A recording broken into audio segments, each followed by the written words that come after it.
पहचान गए होंगे, बहुत ही कॉमन पौधा है। जितना कॉमन है उतना यूजफुल है। मैं आपको एक एक करके इसके बारे में यूजफुल जानकारी दूंगी। तो सबसे पहले इसके नाम जानते हैं। इसे कई नाम से जाना जाता है, जैसे मैक्सिकन मिंट कहते हैं इसको। तो मैक्सिकन मिंट इसलिए कहते हैं क्योंकि इसमें थोड़ी मिंट वाली खुशबू होती है और थोड़े मिंट वाले गुण होते हैं। दूसरा, इसे इंडियन ऑरेंज के नाम से भी जाना जाता है। तीसरा, हम इसे ऑरिगेनो के नाम से जानते हैं। वैसे एक्चुअल में ये ऑरिगेनो हर्ब की ही वैरायटी है, जिसे क्यूबन ऑरिगेनो हर्ब कहते हैं, उसकी वैरायटी होती है। इस हर्ब को हम लोग इटालियन फूड में काफी इस्तेमाल करते हैं, जिसे मैं अभी आपको आगे चल के बताऊंगी। चौथा, इसे हम अजवाइन हर्ब के रूप में इंडिया में अडॉप्ट कर लिए हैं, क्योंकि हमारे देश में जो रियल अजवाइन का पौधा होता है उसके सारे गुण इसमें पाए जाते हैं। अब हमारे कंट्री में इस हर्ब को ही लोग अजवाइन के रूप में जाने लगे हैं। रियल अजवाइन का पौधा अभी मेरे पास भी नहीं है। जब भी होगा, जब भी मैं लगाऊंगी, आपको जरूर दिखाऊंगी। रियल अजवाइन का पत्ता बिल्कुल धनिया की तरह देखने में होता है और वो सीजनल पौधा होता है। पेरेनियल प्लांट होता है। एक बार आप लगा दीजिए तो ये पूरे सालों साल आपके किचन गार्डन में बना रहता है और बहुत इजीली ग्रो भी करता है। इसका प्रोपोगेशन मैं आपको थोड़ी देर में बताऊंगी। ये herbal plant south east Asian plant होने की वजह से किसी भी क्लाइमेट में आसानी से सरवाइव कर जाता है। ये प्लांट सैकुलेंट प्लांट की तरह अपने स्टेम और लीफ में वाटर को एब्जॉर्ब करके रखता है। इस वजह से इसे पानी की रिक्वायरमेंट भी बहुत कम होती है। देखिए, इसकी पत्तियां जो है साइड से कटी हुई, मोटी, गूदेदार और वेलवेटी होती है। हम सबके किचन गार्डन में पाए जाने वाला ये मात्र ऐसा पौधा है जिससे आप अपने किचन गार्डन को डेकोरेट भी कर सकते हैं। इसे आप हैंगिंग बास्केट में लगा सकते हैं, बॉन्साई का लुक दे सकते हैं, टोपियारी बना सकते हैं, बॉल का शेप दे सकते हैं। जिस रूप में चाहे इसको आप, उस तरह से आप इसको सजावटी पौधे के रूप में भी इस्तेमाल कर सकते हैं। अब आते हैं इसके मेडिसिनल वैल्यू पे। ये हर्बल प्लांट होने की वजह से ये हमारे लिए इम्यूनिटी बूस्टर का काम करता है, जिसके कारण से इसकी मेडिसिनल वैल्यू बहुत बहुत ज्यादा बढ़ जाती है। जैसे इसको इस्तेमाल करने से हाई बीपी कंट्रोल होता है, शुगर कंट्रोल होता है, दमा में बहुत राहत देता है और सर्दी खांसी के लिए तो बिल्कुल ये रामबाण दवा होती है। इसको चबाने से दांतों के लिए भी अच्छा होता है। पेट की प्रॉब्लम जैसे गैस होना, इंडाइजेशन होना, पेट का फूलना, पेट का दर्द होना, इन सब की प्रॉब्लम के लिए भी ये बहुत ही यूजफुल हर्ब है। इसकी पत्तियों को मसल कर सूंघने से जुकाम से बंद हुए नाक को भी ये खोल देता है।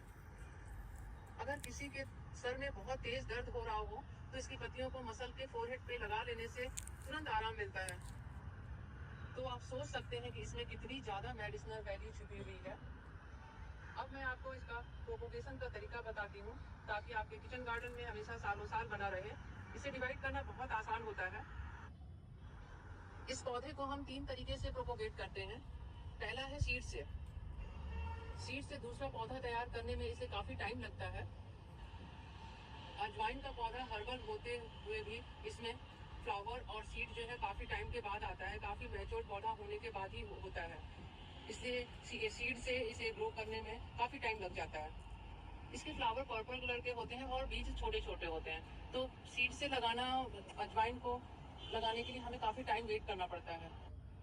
दूसरा तरीका मैं आपको बताती हूँ। ये इसमें से जो साइड से ये निकल रहा है स्टेम, इस स्टेम को आप सॉइल में दबा देंगे साइड में ऐसे करके, तो यहाँ से एक जड़ निकल आएगा, तो उससे आपका दूसरा पौधा तैयार हो जाएगा।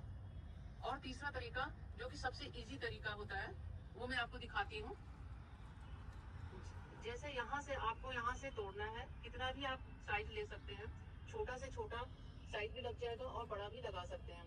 जैसे यहाँ से मैं तोड़ूंगी, ऐसे कैसे भी आप तोड़ सकते हैं। ऐसे तोड़ के ऐसे सिर्फ सॉइल में आप इसको दबा दीजिए। इसमें कोई आपको रूटिंग हार्मोन लगाने की कोई जरूरत नहीं है, आप जैसे भी लगा दीजिएगा ये लग जाएगा। यहाँ पर मैं आपको एक छोटा सा टिप देना चाहूंगी कि इसका जो नया पौधा तभी तैयार करें जब आपको इसकी पत्तियों को इस्तेमाल करना हो। इसकी पत्तियों को आप इस्तेमाल कर लें और इसकी स्टेम को आप सॉइल में लगा दें, तो उससे आपको एक नया पौधा भी तैयार हो जाएगा, इसकी पत्तियां भी वेस्ट नहीं होंगी और आप उस पत्तियों को इस्तेमाल कर लेंगे। जैसे मैं आपको यहाँ पर दिखाती हूँ, यहाँ पर मैं इसकी पत्तियां तोड़ देती हूँ ऐसे।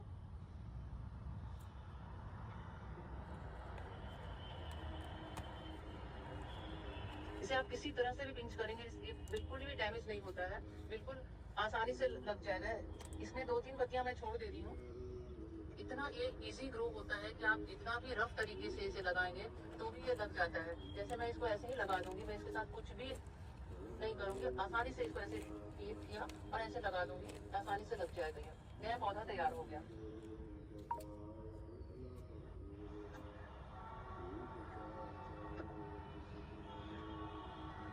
ये देखिए, इन पत्तियों को मैं खाने में इस्तेमाल कर लूंगी। आप इसे किसी भी वेदर में लगा सकते हैं, किसी भी सॉइल में लगा सकते हैं, ये कैसे भी चल जाता है। अब मैं आपको दिखाती हूँ कि अगर आपका कोई पौधा बिल्कुल ही खत्म होने वाला हो, उस कंडीशन में इसको कैसे बचाएं। वैसे तो इस पौधे को कभी कुछ नहीं होता, ये कभी भी से कोई बीमारी नहीं लगती है, कभी भी जल्दी ये मरता नहीं है। लेकिन सिर्फ एक ही कारण होता है इसके मरने का, वो है रूट रॉट, यानी कि अधिक पानी, ओवर वाटरिंग से। जैसे कि इस पौधे को देखिए, ये ऑलमोस्ट बिल्कुल ही खत्म ही होने वाला है, लेकिन एक ऊपर से इसमें छोटा सा, बिल्कुल एक छोटा सा पार्ट बचा हुआ है।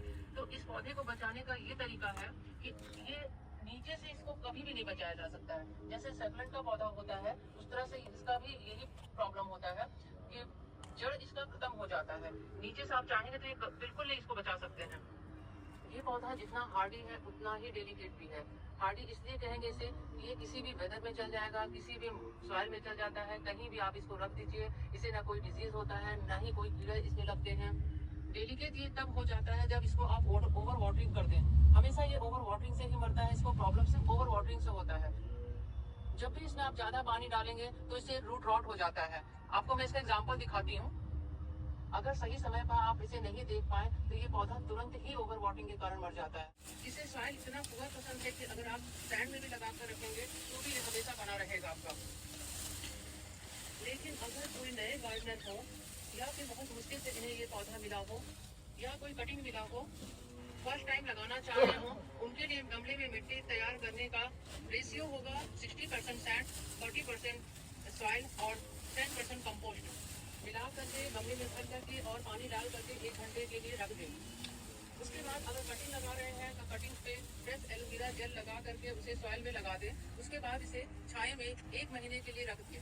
वो 1 महीने में बहुत अच्छा जड़ निकल आएगा। फिर धीरे धीरे आप इसे धूप की ओर बढ़ाते जाएं।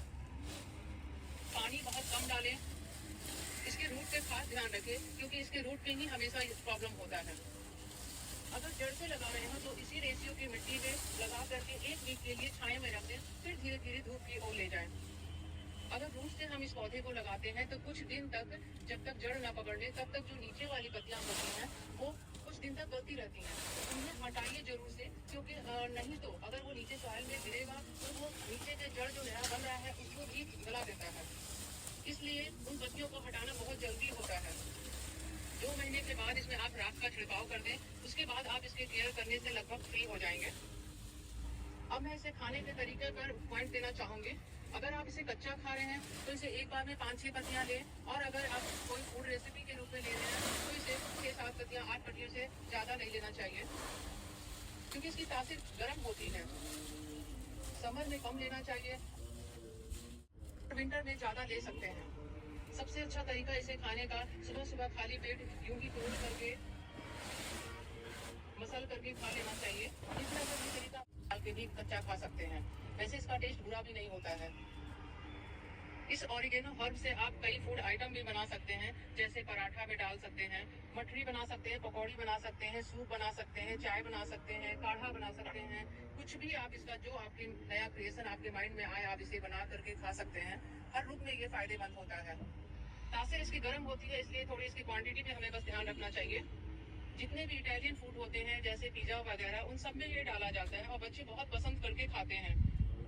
तो बच्चों को ये पसंद है तो हम इन्हें, बच्चों को आसानी से कोई फूड आइटम बना करके नए नए तरीके से उन्हें खिलाया जा सकता है, जिससे उनकी इम्यूनिटी बढ़े। इस हर्ब में सारे मिनरल्स भी पाए जाते हैं, इसलिए कोशिश करना चाहिए कि इसे रॉ फॉर्म में ही खाएं। इस ऑरिगेनो प्लांट को मैंने करीब 3 साल पहले 10-15 कटिंग लगाया था।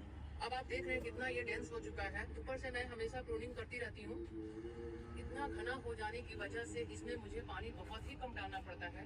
जितना कम पानी डालेंगे और जितना पुराना पौधा होता जाएगा उतना ज्यादा इसमें खुशबू स्ट्रांग होती जाती है। इसकी स्ट्रांग खुशबू के कारण इसके आसपास मच्छर भी नजर नहीं आते हैं। डेंस होने की वजह से, बड़े गमले में होने की वजह से मैं इसे पूरे साल ऐसी खुले में रखती हूँ। इसे पूरी गर्मी, बारिश और पूरी ठंड में मैं ऐसे ही रखती हूँ। लेकिन आप लोगों को मैं सजेस्ट नहीं करूंगी। आप लोग इसे तेज गर्मी, तेज बारिश और एक्सट्रीम ठंड से बचाएं।